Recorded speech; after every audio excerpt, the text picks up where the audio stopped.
Ito, galing. Ito ang sparkle, hindi pa gawa. Ayan na, naging dalawa na yung pinuputol nila. Ayan no.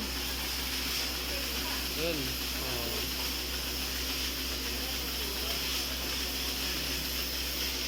Ayan. Ayan lang. Oh.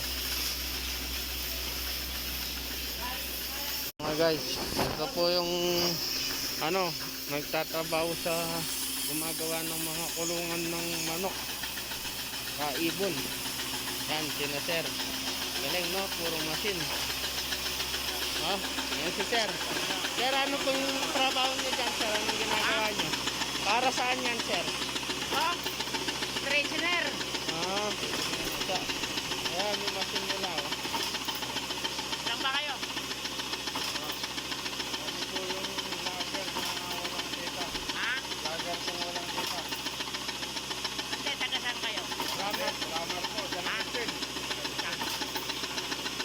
Ayun o, hindi straight, oh.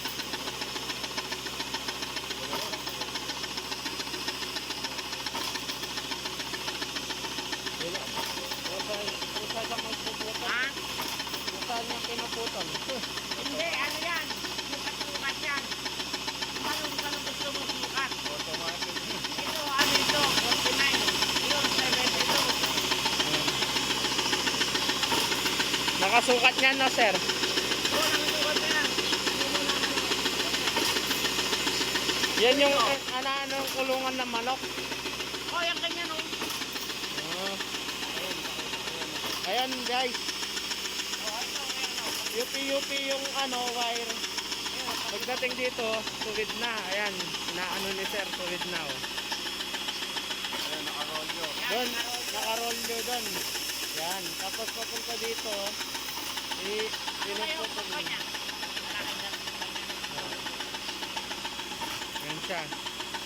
Ah, mechanic. Ginawa niyo yung montero? Oo. Ano yung ginawa? Dito na lang. Tara na. Okay sir, thank you po. Ayan guys. Ayan yung Mga gawa nila. lapitan mo doon. Yung tao. Ayan yung sa langitan doon. Ayun. Gagaling. Yan po. Kung nakikita nyo, ayan guys. Yan.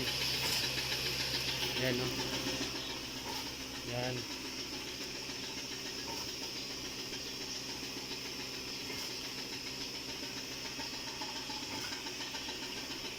Dami guys.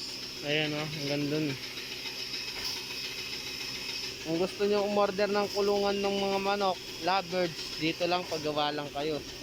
Kakulungan ng mga aso nyo, ganun. Sa farm, ganyan. Sa farm. Yan. Farm. Ang farm. Okay.